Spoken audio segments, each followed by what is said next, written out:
Today, it's Edwin's Monday evening property rant.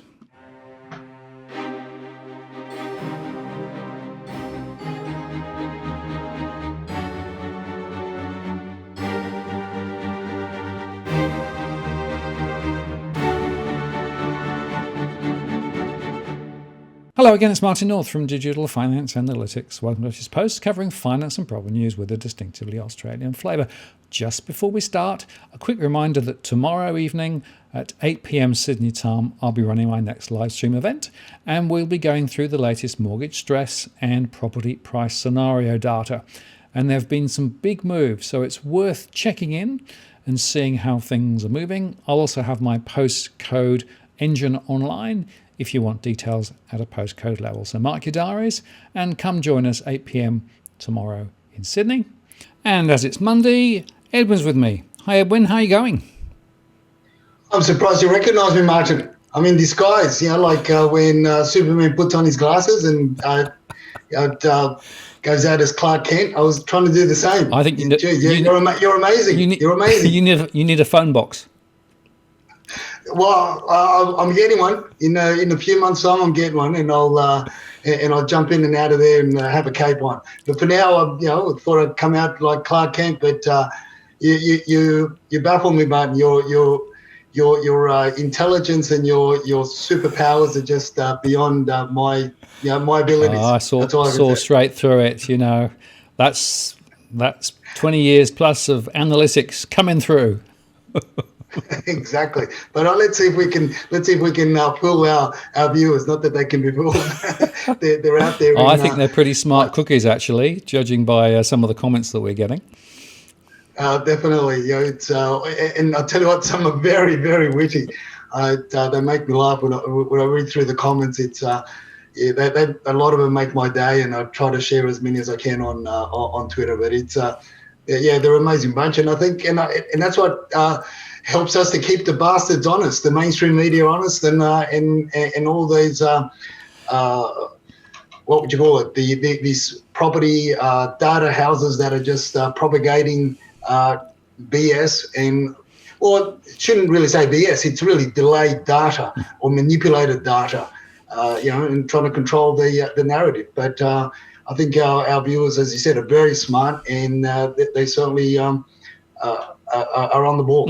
Yeah, and it's interesting because, of course, CoreLogic's come out today with their latest property price index and is saying it's the highest ever.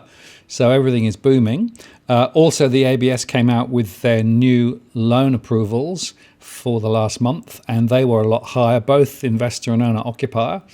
And listings numbers are also going up too. So everything in the property garden is, well, what is it, Edwin? Well, it's interesting that CoreLogic have come out with those comments, but on page 3, as one of our viewers sent me a screenshot of what our good old mate Mr. Lawler says, and I'll read it, and I'll read it to you. It says, though the clearance rate is likely to be revised to a lower figure once data is finalised, Mr. Lawler said the numbers indicated buyers emboldened after a volatile year were also responding to pent-up emotion. Okay, so it's all emotion and nothing about fundamental value. It's all pent-up dribble. It's all pent-up dribble. Somebody wants to say hello, Martin. Oh, that is so cute. Okay. Yeah, they just want to say hello. This is Dusty. Dusty. I know this is Evan. Evan or Dusty, they just crawled up my leg and crawled up my shirt. Very good. Okay. They're my new technicians and audio geeks. Yeah, well, it's interesting because somebody said a couple of weeks ago they thought they heard a pussycat. So there we go, confirmed. Confirmed. That's it. Well, what do you think of these manipulation of the share markets over in America, Mark? Well, it's very interesting, Edwin, because it really shows me what I've always said. I've always believed that many of the financial markets around the world are really badly manipulated, right? It's just that it's often done behind the scenes. So if you're, for example, if you're in the stock markets, you are actually competing with people who have information before you do and the ability to take positions before you can. So it's fascinating to see some of that now being exposed, and essentially the the chat rooms and the individual investors against the hedge funds, and actually the hedge funds sort of took a bit of a bath, except of course that the empire struck back. So essentially the market's now even less free than previously. Well, it's all that, and I've got my own theories as well, Martin. I'm calling Russian interference on this one. Okay, right. I'm calling Russian interference, and there's a bit of Chinese interference as well, but mainly Russian interference. Watch this space.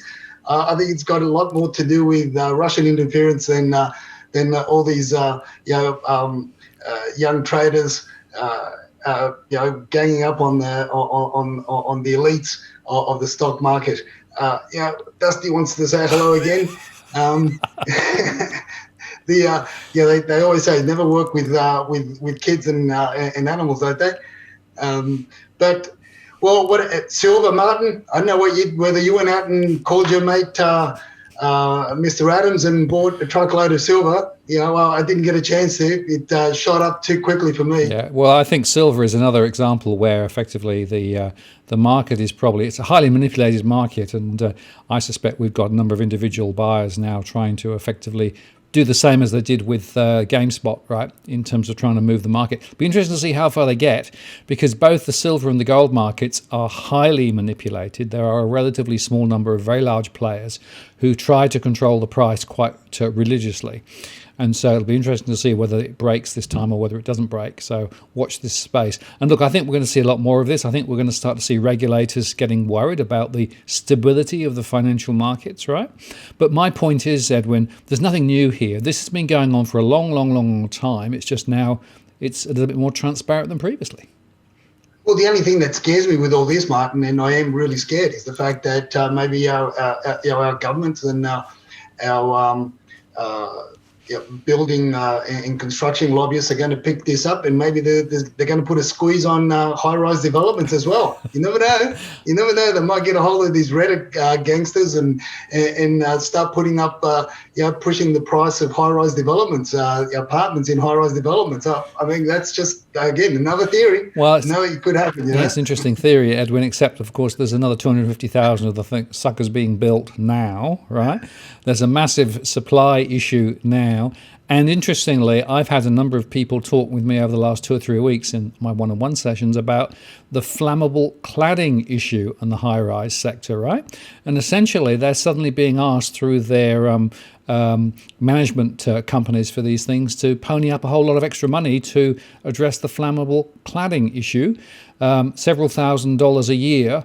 And the only way that the management company can deal with it is to go and get a bank loan, 6-7% or something. So it's a very expensive way of dealing with a very critical issue. And I think we're going to find there are thousands and thousands of apartments where flammable cladding is just another issue. Look, definitely, and I think we're going to break that open a bit later on in the show as well, and really get to the duck's guts of it. We've touched on it in some of our previous podcasts, and I've said that a lot of these apartments are owned by overseas investors that one or two things: they don't care what happens, and secondly, or they don't know what's going on. And a lot of these owners corporations, and I mean hundreds of these owners corporations, it's not just by flammable cladding that's going to bring them unstuck, but also by other rectification work, which is something that we're going to explore later on in the show and talk about it. But it is concerning. And that is why, again, the mainstream media just come up with their theory on the dichotomy of the two markets of apartment market and the freestanding homes or the home market. Go figure. I mean, I think you and I were talking about it for how long now? Well, it's been months, Edwin, and I've been watching this bifurcation of the markets, right? So freestanding homes in some areas, definitely strong and getting stronger. But apartments, no, and particularly those where there's a lot of new stuff being built. And I've spoken to a number of people, property investors, who are sitting on empty investment property, right, units that have not had anybody in them for months and months and months. That's why we're suddenly starting to see now a rise in listings. Well, that's right. And what you're going to see also is in some cases, some developers have become emboldened by the rhetoric of the mainstream media, by the narrative that was being propagated. And look, they'll let this the article in the Sydney Morning Herald pass, and the one that the 7 News reported on with regards to the dichotomy of the apartments and the freestanding homes. Once they let that go past, then they'll start, trying to spruik the apartment developments again. But they miss a lot in the reporting, and one of the key elements that we've been talking about is, although they allude to people looking for more expensive property. In the 7 News report, they said that buyers are looking for more expensive property. Well, it's not really that they're looking for more expensive property, it's that they're looking for a lifestyle change and a choice because of the uncertainty that's about us at the moment with regard to this pandemic. Look at what happened in WA.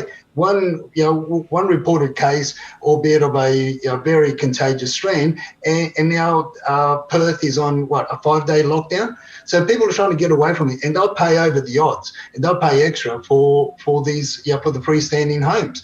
So that's not because they're already making those decisions. Because money's cheap, I'm going to go out and buy something. Yeah, that's part of it, but a lot of it is a lifestyle change that people are so desiring, and it's going to for as long as this this pandemic is a force to be reckoned with, and until the something sensible and safe is put out by way of a vaccine, that change will happen later on.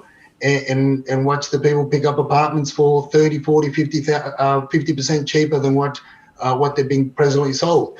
But I was alluding earlier on with some of these developers are already becoming emboldened by the mainstream media rhetoric, how property's going up. One of my colleagues was assisting 5 investors and owner-occupiers in a development in your part of town, Martin, in Wollongong, where he did a deal with a developer at $100,000 off the retail price, or the previously advertised retail price. So they were getting it for $550,000 for each apartment. And after hearing all this great news of the property market being hot again, the developers reneged on the agreement, and now is asking for $70,000 more. From the previous discount. In other words, there is only prepared to give them a $30,000 discount. So he now wants $620,000. So that's what happened. But unfortunately, as I said to my associate, I said, sit back, throw the contracts back in his face, walk away, because there's more coming and there's going to be more available. It's just a matter of time. Yeah, well, this listings thing is very interesting because the listings numbers are definitely rising, right? And interestingly, I had a letter through my front door today, not from a real estate agent, but from somebody looking for a property in this particular area, and basically was saying, we can't find anything, we're really interested in moving to the area, are you interested in selling? We'll even pay for your legal expenses if you want to sell. How about that? Look, it's old strategies, and you'd find that they marketing strategies by listing agents, and also by, lo and behold, by buying agents and the occasional real person that's genuinely looking in the area. I mean, I've seen it all before. That's nothing new. But right now, what we have, as I've said, Martin, in our previous podcast, and told our viewers and our followers to just hold back. Don't get caught up in the FOMO, because more listings are coming. And they are coming. And in some areas that we chase property in for clients, they have already superseded 2020 numbers. Now, it's not happening in every suburb at the moment. We're still 3,000 for sale listings of freestanding homes behind from the top of 2020. But this is only the beginning of the year. Typically, February, March is when you see a ramp up of listings. And the other thing that we said in a previous podcast was there are 15,000 selling agents out there door knocking, looking for listings, because 2020 was slim pickings for them, and agencies don't survive on the property market going up. They survive on listings and on sales, on executed transactions to get the commissions. So if they won't allow the listings to drop too much, because look, lo and behold, they're the ones that are going to be, along with a lot of other business, unfortunately, are, as I've said for a number of years now, that the industry is suffering, the agencies are suffering because they're not making ends meet. And a number of agencies are running on credit cards upon credit cards and have drawn down on just about everything they can draw down on the principal places of residence in order to keep the business going, because the transactions is what counts in the industry, not the property values going up. To an agency, an extra $30, $40, $50, $100,000 is only a few $100s by way of commission payable to them, as opposed to to the number of transactions that gets them the $15,000, $16,000, $17,000 as payment. So that people have got to understand that. So there's an army of 14,000, 15,000 agents door knocking and doing everything under the sun, trying every strategy under the sun that's already been tried in the past. And I'll come up with new ways of trying to list property, because that's what keeps them going. Yep, it's like one of those merry-go-rounds, isn't it? You can't get off. You just got to keep going faster and faster and faster and try and hang on, right? Because if you do get thrown off, you're out of a job. Yeah, that's right. And we're just going to wait and see. It's a wait and see. And you can imagine the conversations that they're having with the potential vendors, the potential sellers. You can imagine what they're having. And I'll send you that screenshot of when I got home after going out today. I saw that on stuck underneath my pet rock on the front door. And you're going to see a lot more. Before or to date, I haven't seen flyers come past the mailbox. Now they're coming up right up to the front door and underneath my pet rock. Yeah. So that's how desperate they're getting. So yeah, there's a lot of desperation out there by listing agents, because we can't have it. And it's only 3,000 more listings in the Sydney metro area that need to come on board to match the number of freestanding home listings that we had at the more or less the average peak in 2020, which is not a lot of property. There's 638 suburbs or thereabouts in Sydney. So that's only representative of 3 more listings per suburb.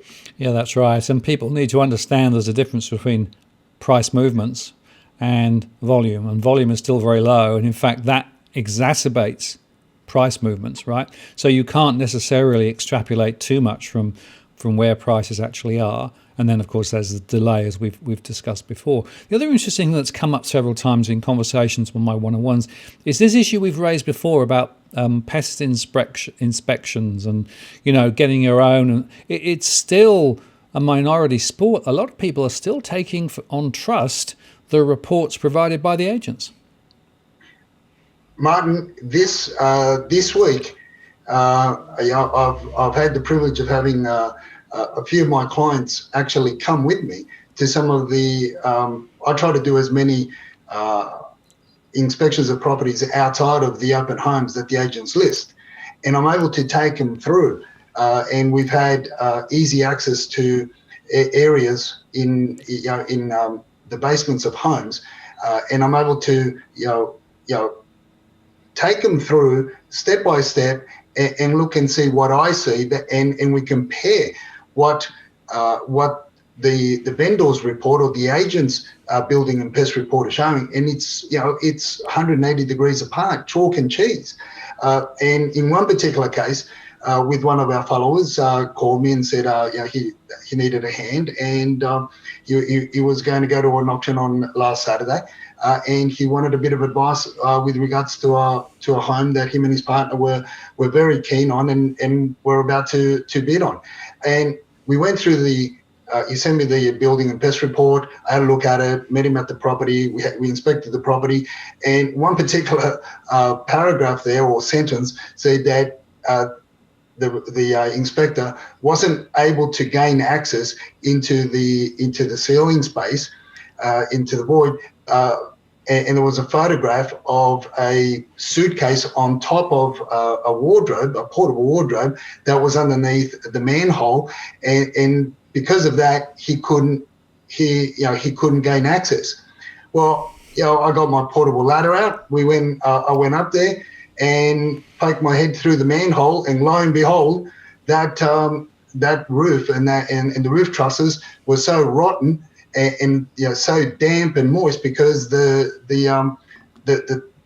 tiles have lost the waterproofing integrity, and because of all the rain, they're being absorbing so much moisture. But this isn't the interesting thing is, Martin, and I'll send you the photo. I forgot to send it to you this time around, but I'll send it to you during the week, and I'll post it up on Twitter if those that follow us on Twitter they want to see it. The owner had already put makeshift plumbing up there to drain the water that was seeping through the top. So it wasn't just there for a year or two. This thing looked like it'd been up there for quite a number of years. And I showed the photo to our viewer, and he was gobsmacked. But the suitcase, it was an empty suitcase. And the building report just said, failed to go through the manhole because there were impediments. Poor little bunny couldn't pull the suitcase off the wardrobe and get in there. His sweet soul, he must be very precious. But that's the stuff that people are falling for, Martin, unfortunately, and that's just one of many of events that I could. We uncovered an electric pump on the ground floor of a house that the guide is around the 1.5 million in the Shire, with an electric pump at the bottom. The house is built. It's not even on piers. It's built on a concrete slab, and underneath the stairwell in the basement, there's like a well with an electric pump, basically to pump out all the moisture that is captured underneath the slab when it rains. So that's the sort of stuff we uncover, and people have just got to be extra cautious, especially when they're paying these silly money for properties right now, because there's not enough on the market. But soon enough there will be, and there's a lot more coming. Yep, pesky pussycat there. Yeah, it's looking as though she wants to be involved, right? Well, yeah, he wants to say it just wants to test the mic, I think. Yeah, exactly. Well, yeah, that. Don't tell the pussycat, but when you put a bit of fluff over the top of a microphone, do you know what you call it? No, what do you call it? You call it a dead cat. Well, I covered her ears just in case. Yeah, I covered her. Totally good. But going back to your stories there, this highlights the unusual water features that you could actually perhaps put in the listing as offering an extra feature. Extra plumbing in the ceiling or a pump in the floor. No, it's crazy. And it comes back to this fundamental point. You cannot take what is said by those agents' reports as sufficient to be able to guarantee the quality of the property. You have to do your own report. Look, all our viewers need to do is the following. If the house is older than 20 years old, I mean, that itself should implore them to go out and investigate further. But I'm talking about homes that were built in the 70s that are fetching this kind of money. I'm talking about homes that were built in the 60s and in the 50s in the North Shore and in the Shire, where they're being renovated. And as I say, be careful particularly with the renovated homes, because they, I would say 7 out of 10, 6 out of 10 are real duds, and they're being renovated. Particularly if they're being renovated recently for a quick spruce up for a quick sale in this so-called hot market, you've got to be careful, because they've been done a quick makeover to cover a lot of faults. So you've got to, especially when you're paying this kind of money, and people are falling for it, Martin. Unfortunately, people are absolutely falling for it, and they think that the industry is as honest as a kitten. It's go figure. Okay, very interesting. And interesting, did you see the article in the week with the REIA basically asking for a property commissioner? What do you make of that? Martin, I would take them a lot more seriously. I would seriously take the REI New South Wales a lot more seriously, and would listen to to what they put out. As I said before, I was very active with the REI New South Wales in my previous life. I was very active and supported and did a lot of work with them, and with Tim and the guys there. But unfortunately, they don't want to curb their ways. They don't really want to mend their ways. What they're mainly talking about is trying to control the industry. If they were going to take things seriously, the first thing that they should do is get rid of the board members. The board members that are made up of the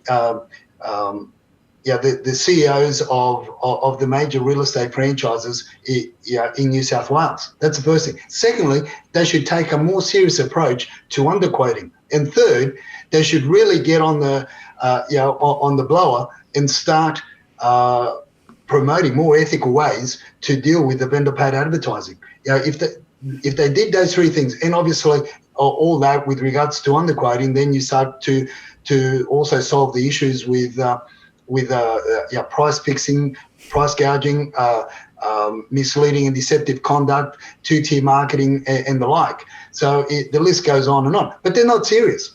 And you can't take this. You can't take what they say seriously. Manipulating. It's an elite group of people that realistically only make up about 12 or 1,300 members. And when there's 53,000 licensed real estate agents, certificate holders and licensed real estate agents in New South Wales, and they want to control and manipulate the market. No different to other elitist and elite body out there that wants to control any other market and economy market. And that's farcical. That really is farcical, and it gets under my skin. Yeah, well, I think rightly so. And there is clearly a crying need for a more professional management process around real estate agents, or across the country, but certainly in New South Wales.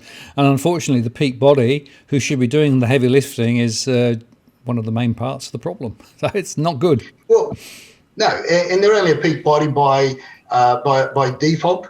And by previous marketing campaigns that they've launched, they were a peak body in the 90s, early 2000s, but post 2005 they lost the plot. Well and truly, they well and truly lost the plot. And there are other bodies out there that are doing a lot better work, but still dragging the chain. Why? Because the people that are running the boards, they've got vested interest. They really need a private body that the people that are there to regulate and to set the rules have got no vested interest, and they've got no stake in the in the pie. Yeah, that was exactly what we need, but that hasn't we got. Now, there's something else I want to talk about. Have you seen all these photographs of recent auctions with thousands and thousands and thousands of people sitting on the lawn or standing? I did a bit of local wandering around. It's all the local neighbours. There's almost nobody buying. No, my question to you, Martin, is, and don't tell me that you're going to circle back on this question, okay? I don't want to take any of this circle back nonsense. But my question to you is, Martin, were you wearing a mask? I was wearing a mask, absolutely, and most people were as well. But they were all there just, watching what was going on and seeing who was buying and see where the prices were going. There were about 3 or 4 people who were actually seriously bidding for the property. But, there are 20 or 30 there. And, of course, if you take a photograph, then effectively it looks as though it's really hot. But it's not the full story. No, it's not. And this is what we've been saying. Early days, it's only January. Get a hold of yourself. And don't get caught up in the FOMO that's out there, and don't stop reading Christopher Joy and stop reading the AFR and the CoreLogic reports and the auction clearance rate, the domain's auction clearance rate. Stop that, and if you do read it more for shits and giggles than for anything else, because what's really happening there is you've got the neighbourhood that have received all these flyers, all these pamphlets, all this paraphernalia from the agents telling them that it's a great hot market, which understandably it's their job to get listings. So they're out there spruiking the market. Yes, and unfortunately, people are paying silly dollars. But then again, Martin, the mainstream say that it's they're paying 20%, 25%, or $300,000, $400,000 above the guide. Well, dipstick. Well, what about the other side of that coin, which is the underquoting, Yep. which is in what planet was that property, or in what dimension was that property going to be sold for $1 million, when an inferior property sold a week ago for 1.3? And the story goes on. So you've really got to break it all down. People have got to just break it all down, take a deep breath, take a shot of tequila, and just whatever you fancy, whether it's Coke Zero or whatever, and just sit back and and just watch it all happen, watch it unravel, and look at it this way: the people that buy is one less competitor to when you are buying in February or March or April. Yep. There you go. Yep. Look at it that way. If you looked at it that way, because unless you got a deal that you wanted, and I'm, don't be facetious. Don't be. But I want to pay 50% less. I mean, be realistic. Unless you got a deal that you wanted, within the reasonable price, knowing what the market is doing in the area that you've been looking, well. And unless there's an upside, just hold back. Let everybody else go crazy. It only eliminates your competition. But February, March is when we will see a lot more property come on market for various reasons that we've discussed in the past, that we've just discussed, and that we will continue to see. And I'm seeing it. But for goodness sakes, don't just jump in. And if you are desperate to get in, please, call an inspector, a proper inspector that you instruct to make sure that you are getting what you think you are going to get. Yep, great advice, Edwin. And let me just cycle back round to this thing that I mentioned earlier on about the flammable cladding and the ongoing maintenance, because this is part of a bigger problem, isn't it? So if you've got a strata and you've got a strata management company, they should be discussing what needs to be done, etc., etc. But of course, what happens when you've got overseas owners? How do they engage?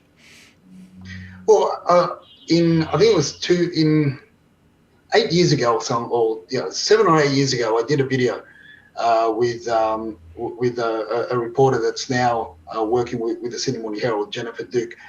Great reporter, great property reporter, has great insights, and I've known Jennifer for a number of years. And I took her through the high-rise developments at that time around Mascot in that area, and I titled the video "The $1 Million Ghettos," and one of those, that was one of the things that came up was the ongoing maintenance, the liability that people are going to have, and from back then I've been talking about how difficult it is for owners corporations to get overseas investors to fund special levies in order to do rectification work to a number of these buildings. Hence the reason why a lot of buildings haven't had the attention that they've required over the years, and that only gets worse. People think just because they get a building that's all painted, all nicely spruced up at the beginning, that they don't have to paint again. It's often the case, Martin, that a lot of these buildings need to be painted every 3-4 years because they use cheap, crappy paints to cover the render, and that the paint again loses all its properties and allows the render to absorb the moisture, and hence the reason why you see all these stains on the sides of buildings on the render falling off because moisture's just got through the small cracks that we don't see as we drive by, and the list goes on and on. And small maintenance works that don't get done at the beginning and throughout the life of the building become major works. That's not to mention obviously foundational works and structural issues and and simply shoddy workmanship and waterproofing, and the list goes on. So you've got these issues. What happened is, when these developments, a large portion of these developments, I would dare say it's more like 8 out of 10 of these high-rise developments that particularly got sold through Chinese marketing companies. Well, they had the people involved with the development funding. They had the people involved with the construction. They had the people involved with all aspects of the, from A to Z of the development, from inception to sale and ongoing maintenance and ongoing management. So there's these very lucrative as well as dubious liaisons between developers and builders, property managers, strata managers, and property marketing companies. So when you've got these alliances, these dubious alliances, obviously a lot of these works don't get done. They don't get reported because they don't. The strata managers don't do the proper reporting according to the regulations, according to the bylaws. So therefore, it gives the developers a sweet out of any liability, and hence the reason why you've got the Mascot Tower fiasco.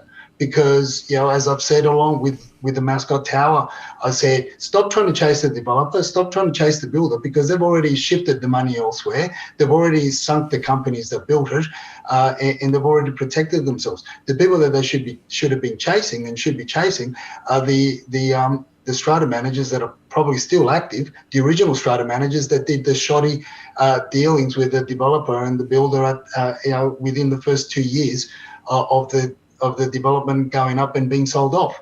So you've got all these relationships now ongoing.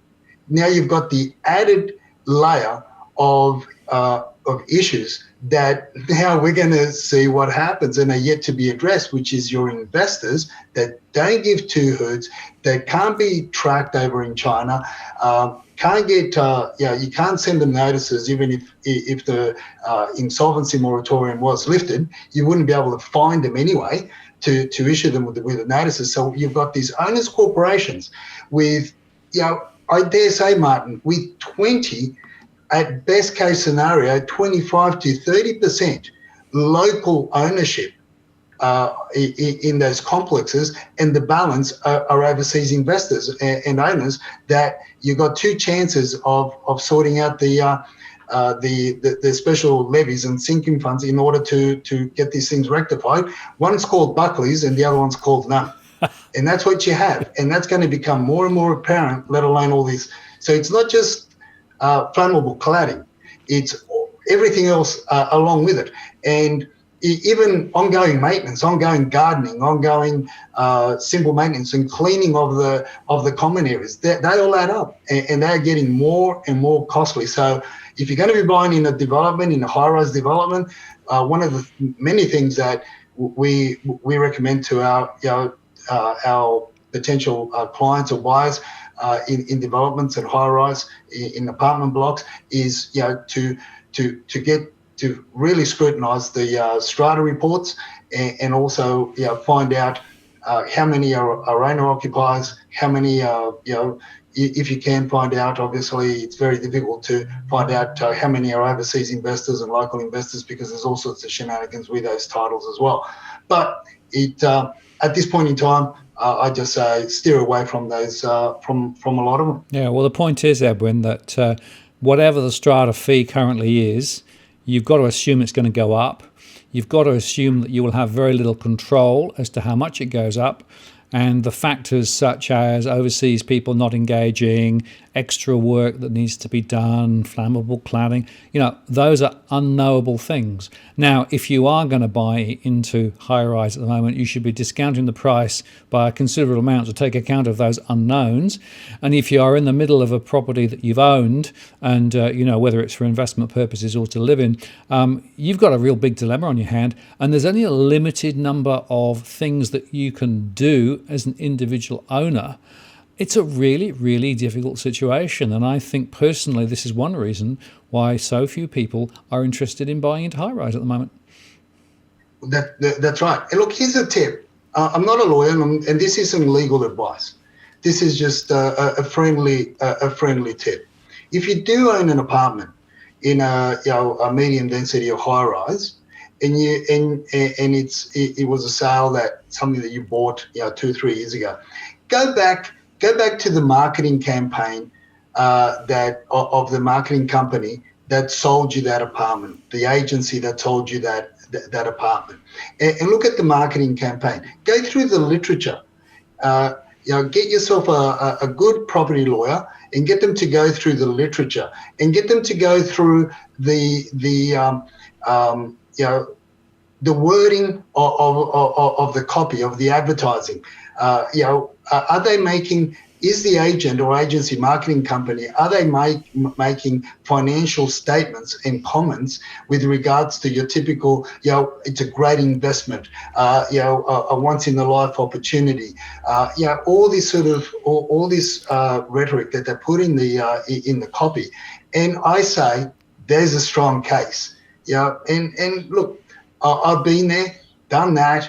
And that's just a friendly tip. But get yourself a good property lawyer, because I've helped people get out of off the plan purchases under those scenarios. Because at the end of the day, you're dealing with a licensed individual, a licensed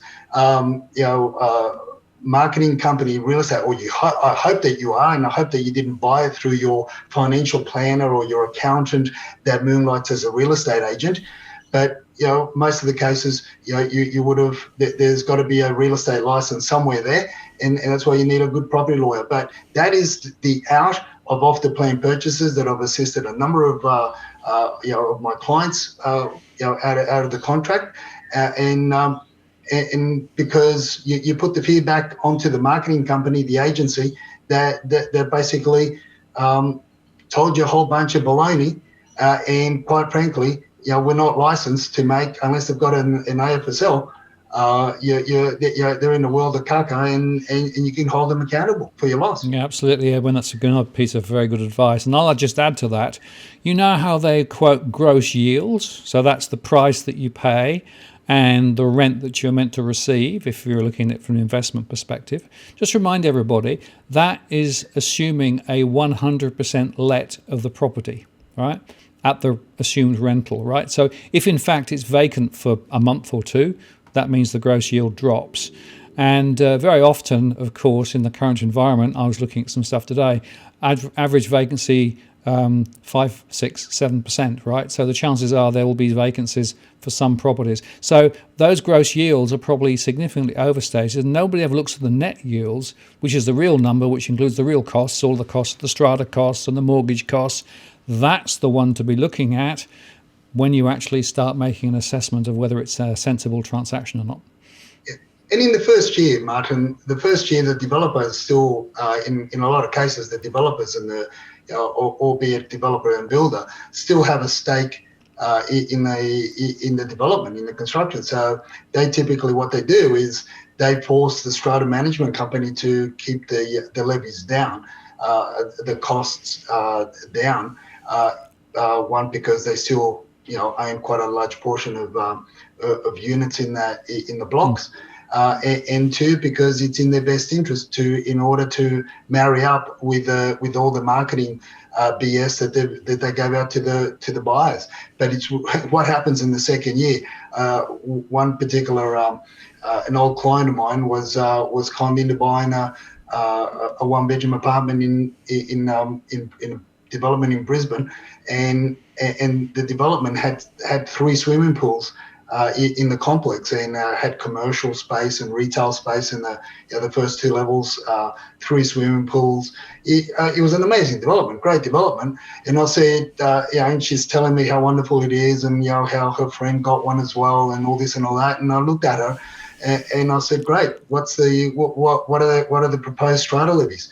And no joke, Martin, the proposed strata levies were about $420 a quarter. And I said, yeah, you know what you can do with that, because, or that may be the case in the first year, become second year and third year, and you can be upwards of $1,500 per quarter. And at the moment, I think they're about 2,200. Yeah, and that's exactly the object lesson, and that's the thing that I keep coming back to, that people sometimes get persuaded to buy when in fact they've not got enough information to make a good decision. And if you take the real costs into it, then it changes the whole complexion. Edwin, it's a really important conversation we've had today. Some really important advice there. And I guess we'll do the same again next week. Look, definitely. And apologies to our other viewer that sent us the questions that we were going to touch on, but because of time, we'll get across them next week. And with regards to regulations, when agents give guides and what they're meant to do if offers are made, I'll make a point of making sure that we spend a good 5 minutes or so next time around, Martin, and remind me of that, because it is a very interesting topic and something that our viewers wanted us to share. But we will next week. Yeah, absolutely. We've always got plenty of things on, and if there are other issues that people would like us to explore and discuss, drop us a note via the DFA blog, and we'll be happy to try and include them in a future program. Edwin, thanks once again. Great to see you and Dusty, and we'll talk again next week. Yeah, and there's Dusty. Say goodbye. Bye, Dusty. And and I won't be wearing my disguise next week because you just saw right through it, mate. Yeah, I'm sorry about that, Edwin. You have to try harder. I should have just let it crawl on my. There you go. There's my disguise. Yeah, I was going to say built-in moustache. Very good. Yeah, very good. Isn't it funny how cats do that? It's very hilarious. Yeah, this one's attached to me. And I do have the other one's attached to my partner. Right. It's interesting. Well, this one's attached itself to me, so I'm therefore apparently in cat world, I'm her slave. Yes, that's right. Well, that's the thing about cats. They always, they're always master, or and you have to roll over and do. No difference between that and dogs, right? So we have dogs at the moment; it's a bit different. But no, we've had cats, and I have to say, I'm really a cat person. But don't tell my wife. Well, there you go. You can do a shot of that, mate. Look, and put that in at the end. No, hang on. Dusty, whispering. Dusty's whispering property truths into my ear to share next week with our viewers. Yeah, very good. Well, okay, that's terrific. We've got you full screen and Dusty. Thank you, Edwin. See you later. All the best, mate. Bye-bye. Bye.